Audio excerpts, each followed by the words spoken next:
What's going on, everybody? Josh Engleman for Awesemo.com, and I am back with my special FanDuel Thanksgiving edition of my top 5. Now, these will be my top 5 plays for just the 3-game Thanksgiving slate. It's going to be a fun one. So be sure to hit that like button, subscribe to the channel, and hit the notification bell so you know when this and all of our other content goes live. Follow me on Twitter. This is a biggie, at Josh Engleman, so you can get updates to these sim results as we get closer to lock. I'll have something relatively early tomorrow morning, aka Thanksgiving morning, before I go live on our NFL Live Before Lock show. Finally, let me know in the comments section, who are your favorite options at quarterback, running back, wide receiver, and tight end? Speaking of tight end, we're about to dive in right now. Number 6, Jordan Akins on the outside looking in. Who's going to be in the top 5? It's less important for tight end, but it's very important for running backs and wide receivers. Let's check it out. Now, we're going to see some big disparities as we work our way up the ranks. Normally, when we're doing these top 5 videos, there are, 11 games, 22 teams. This one's a little bit smaller, so you're going to see some extremes. Number 5, Logan Thomas, 5K, 6.5 point fantasy projection. Obviously, the football team taking on the Dallas Cowboys. Their defense, not very good, but even still, there are more efficient options than Logan Thomas. There's not a ton of upside here. This is a direction you want to go if you're trying to save a bunch of salary. You could also spend a couple extra $100 and go to number 4, Dalton Schultz. He shows up just slightly more than Logan Thomas, 10.8% of the time in the optimal lineup. The football team's defense is pretty solid, 13th against the run, 4th against the pass. This is going to be a tough spot, but in the grand scheme of things, I think Schultz is a slightly better option. But again, there are 3 better options here at tight end, and we're about to take a pretty sizable leap up to number 3. And when I say sizable leap, I mean 0.2%. We're going to Eric Ebron at number 3, 5,700, projected for 7 fantasy points, taking on the Baltimore Ravens. Now, the Steelers are the favorite. This is a big one for Pittsburgh. Tough matchup, though. Ravens 4th against the run, 9th against the pass. It's not like you're expecting a monster day out of Eric Ebron. The true absolute ceiling game isn't really there. And that's why you see Ebron and Schultz and Thomas all ultra similar. They have very similar projections, relatively similar salaries, and sort of the same ceiling. Neither one of these guys are going to be going for some crazy like 10 catch, 100 yard, 2 touchdown day. That's not the way this tight end position is broken up. But now, we are taking a giant leap. We're going to a way different tier at number 2. Showing up in the optimal lineup 31% of the time. Yes, that's 3 times as often as Ebron, Schultz, or Thomas. I mean, basically as often as all 3 of them combined. That's going to be TJ Hawkinson. He's 6K, 9-point fantasy projection, and a tasty matchup against the Texans. 2.5 point underdogs, 51 point total. All those signs point to at least a sizable workload in the passing game.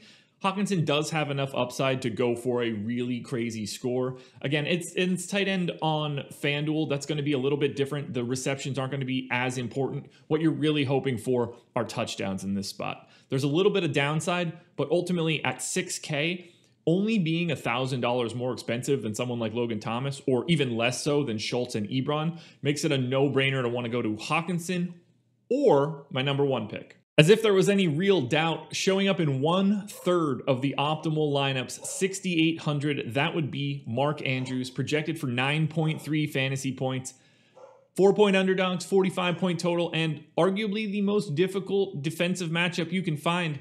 That's not going to slow me down. We don't have enough options, and there aren't other tight ends on this slate other than Hawkinson that can match Mark Andrews' upside. It's not like he goes for a monster score frequently, but the consistency is what I'm looking for. No problem pairing him up with Lamar Jackson on this slate because of the size of the slate. And you guys can see it on the screen. 1/3 of the time, Mark Andrews is in the optimal. Basically 1/3, it's TJ Hawkinson. More often than not, you're going to see one of these 2 guys as the essential tight end for the slate. Now we transition to the wide receivers, and you can see the top 10. So coming in 10, Marquise Brown. Number 9, Juju Smith-Schuster. Number 8, Marvin Jones. Number 7, CeeDee Lamb. And number 6, on the outside looking in, Chase Claypool. Don't overlook him, though. He shows up in the optimal about 1/3 of the time. These top 5 wide receivers, quite a bit more, though. Let's dive in. Who is number 5? Right now, if I'm picking between Steelers wide receivers, I'm going to Deontay Johnson before I go to any of the others. 6,800, projected for 11.2 fantasy points. We know Baltimore's defense, a little tricky. I'd like, 45-point total isn't as big as I would like. And honestly, I really hope this game just happens. But Deontay Johnson, I think, is the best combination of price and upside. He can go for north of 30, a little more than 1% of the time, but ultimately you're going to see Deontay Johnson in the optimal in a similar way to our number 1 and number 2 tight end. We're talking about a third of the time you're going to need Deontay Johnson. It's close between him and Chase Claypool, but for right now, I'm going with Johnson. Number 4, we're transitioning over to the Dallas Cowboys. I'm going with Amari Cooper, 6,900, 11.5 fantasy point projection, 46-point game total against the football team. We know it's a tough spot. Their pass defense has been really solid this season, but Cooper has major upside, even if it is Andy Dalton under center. 4.8% of the time, Cooper can go for north of 30 fantasy points. He shows up in the optimal lineup 1/3 of the time, 33.3 on the dot. There's some downside here. There are so many, weapons. It's hard to say that a team has a lot of weapons when they're 3 and whatever. But there are so many weapons on the Cowboys that it could be spread out a bit. But for right now, I can't get away from Amari Cooper. When you're in a third of the optimals, you're going to be in a lot of my lineups. We're going to take a giant leap up when we get to 1 and 2. But for now, we're going to number 3, Brandon Cooks, 6,500, 12.3 fantasy point projection. This one is the one that looks really good on paper. You're not worried about the Lions defense. Houston, 2.5-point favorites, 50-plus point game total. Below average defense against the run, below average defense against the pass. I don't think that Cooks has the same wild upside, and you would expect probably a little bit higher of a ranking on DraftKings since the additional half point per reception is pretty big. But between Cooks, Cooper, and Johnson, you're probably going to need one of those 3 guys in almost every lineup you put together. I think it's very reasonable to have 2 of those 3. I really like Cooks. There's not a ton separating 3, 4, 5. You can kind of mix those guys up in any order. So if you're building a particular game stack, I don't mind just grabbing Cooper instead of Cooks. But for right now, if we're just talking frequency, Cooks gets there a little bit more often than Cooper and Johnson. But those 3 guys don't get there nearly as often as my top 2 wideouts. At number 2, showing up in north of 50% of the optimals, that's Will Fuller, 7,400, projected for 14 fantasy points, getting that same awesome matchup as Brandon Cooks. The true ceiling game is what you're looking for from Will Fuller. He goes for north of 30 fantasy points, a little over 4% of the time, and he really is showing up in the optimal 51.1% of the time. More often than not, Will Fuller is in the optimal. The $7,400 price tag is just not something that's going to slow me down. There's enough value elsewhere that you can pretty easily get to him. And spoiler alert, I like his quarterback a lot this week too. Will Fuller's number 2 though. Who's my number 1? Praying we see him on the field, but I will happily spend $7,900 on my number 1 wide receiver. That would be Terry McLaurin. The Washington football team's got a good one here. Projected for 13.7 fantasy points. He gets the benefit of a fantastic matchup. Dallas stinks. Doesn't matter what side of the ball. Not a big fan of them either way, but against the run, bad. Against the pass, slightly less bad, but still bad. Goes for north of 30 fantasy points, 4.8% of the time, and just a hair more than Will Fuller.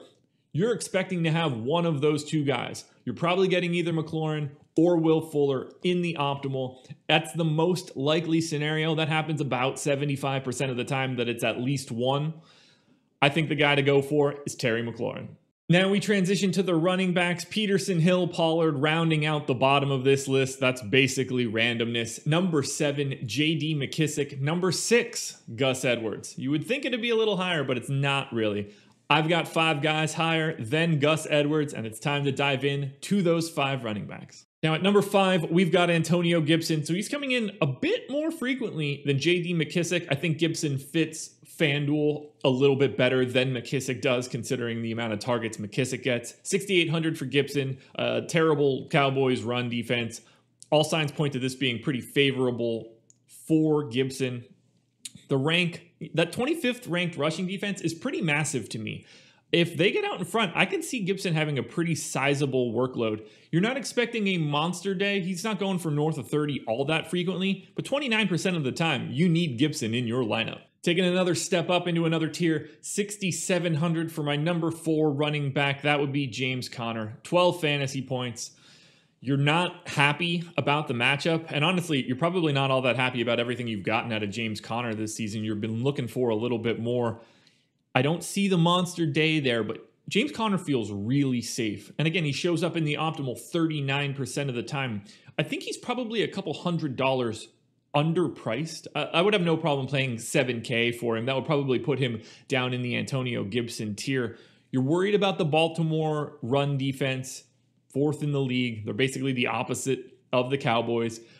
There's just too much consistency in James Conner's work, so I will bet on his volume for Thanksgiving Day. Now at number 3, we've got the bane of my recent existence, Duke Johnson, 6,100, 13 fantasy point projection. It's a great matchup, but I feel like I've said this before for Duke Johnson. It doesn't make me feel good to roster him, but he shows up in the optimal 41% of the time. I'm going to roster him a lot. Goes for north of 30 fantasy points 3% of the time, optimal 41, so it's just a hair ahead of James Conner. I'm just waiting for the breakout. I know that it's there, or at least I expect it to be there.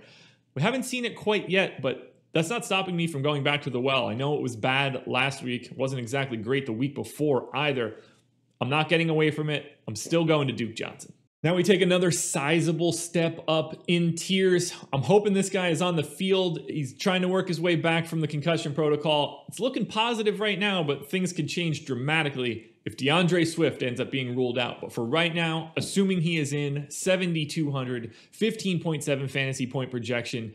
The Houston Texans defense stinks. 31st against the run, 24th against the pass. I think DeAndre Swift can go for north of 30 fantasy points 8% of the time. I love the projection. I love the matchup. I love the game total. The only thing that I don't love is the ambiguity between Swift's status, and we will know by Thursday, by tomorrow, obviously, whether or not he is in. So I'm not too worried about it, but if DeAndre Swift ends up being ruled out, that's why you keep a close eye on my Twitter so you can get the updates. And at number 1, as if there was any doubt, showing up in the optimal 68% of the time, it's got to be Ezekiel Elliott. 8,500, 15.5 fantasy point projection. It's a tough matchup, but it really doesn't matter. On a 3-game slate, raw points are massive, and Zeke is going to have as good of an outlook as anybody else at the running back spot. He shows up in the optimal 68% of the time. That is a massive number. I don't think you could really avoid him. Seems to be a cash absolute lock because the raw points are so important. You can't afford to miss out on someone that can go for 30 as frequently as Ezekiel Elliott. 6.8% of the time, in fact, he goes for that monster number. He doesn't even bust all that frequently because of the way that he's used in the passing game. Only goes for less than 10 fantasy points 12% of the time. There's not really a way for me to get away from him. His ownership is going to be really huge in GPPs, but to me, that is warranted. It's not that I want to fly over the field on Ezekiel Elliott, but I assume I'm going to have somewhere in the neighborhood of 70% of him. He's going to be in a lot of stuff. Before we get to the quarterbacks, one last call. Please hit that like button, subscribe to the channel, and hit the notification bell. Follow me on Twitter at Josh Engleman, and let me know in the comments who your favorite quarterbacks, running backs, wide receivers, and tight ends are for this Thanksgiving slate.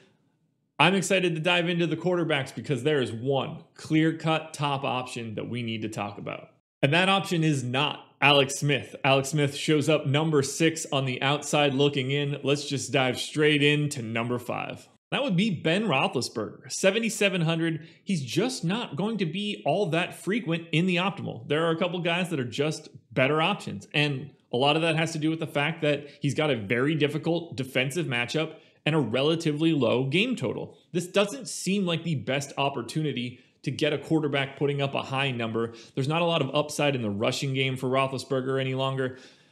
I just can't go there all that frequently. That's what puts Ben at number 5. Now, if you need a little bit of salary savings, I think you can go to my number 4, Andy Dalton, 6,800. But again, he is going to be under some pressure. The 4th ranked passing defense is going to be all over him. 8% chance of going north of 30 fantasy points. The bust potential, not all that high. you just don't see him being in the optimal. And when it comes to a 3-game slate in comparison to a monster slate, on a normal 11-gamer, I'm not super worried about who my quarterback is. On a 3-gamer, when there are only 6 options, the difference between 1 and 6 is massive. Dalton is on the low end of my quarterback rankings. We're about to pick up a lot of optimal lineup odds. We're taking that step up here, number 3. Coming in number 3, gotta go to Lamar Jackson. And honestly, I thought he was going to rank a little bit higher. Coming in $8,000. He's facing a very, very difficult matchup. 6th against the run and the best pass defense. But the Steelers had their worst day against the run the last time that these guys played a few weeks ago. I believe it was week 8. Lamar looked good on the ground. 2 fumbles certainly didn't help, but that swings the game quite a bit. I like his opportunities on the ground in this spot. Shows up in the optimal 18.8% of the time. That's good, but it's not nearly as good as my number 1 and my number 2. Number 2 is Matt Stafford. I never would have expected Stafford to be ahead of Lamar Jackson, but the matchup is just so important here. 7,200, 18.7 fantasy point projection, and a really terrible Texans defense. Whether it's against the run or against the pass, I don't think Stafford's all that worried about it. You would like to see Kenny Golladay back. Hopefully he can be healthy. It's not looking like that's going to be the case. Stafford has a legit chance of going for north of 30 fantasy points, 12% of the time, or at least almost 12%. And he shows up in the optimal 21% of the time. If you're playing a 5 max contest, you're going to assume that Matt Stafford is an optimal in at least one of those lineups, maybe 2. He's still not even remotely close to my number 1 quarterback. Completely different tier for Deshaun Watson. Watson showing up in the optimal 36% of the time, 8,700 on FanDuel, 23.5 fantasy point projection, massively higher than every other quarterback. Lions are bad. The defense is bad. The 51-point game total is incredible. And just simply put, Watson being a mild threat on the ground is enough to make a huge difference in comparison to Matt Stafford. Clearly, I liked Will Fuller before. I love the Watson-Fuller combo. I love the Watson-Fuller-Cooks combo. Hopefully that combo works with Duke Johnson. We shall see. Watson goes for north of 30 fantasy points, almost 24% of the time. This is the guy you want more often than not. He's well worth the $8,700 price tag. Deshaun Watson, the number 1 quarterback for the Thanksgiving slate. Alrighty, guys, thank you for joining me for this FanDuel 3-game Thanksgiving slate breakdown. Appreciate you being here. Please enjoy your holiday. Look around. I've got a DraftKings version of this video as well. So if you're playing on both sites, I've got all the content for you. I will also be back with a showdown-specific breakdown for Steelers and Ravens. And then we're going to do this one all again on Friday. Top 5s for the Sunday main slate. Keep your eyes peeled. Follow me on Twitter at Josh Engleman so you don't miss anything that I'm doing. Good luck on Thursday. Gobble, gobble. Shouldn't have done that.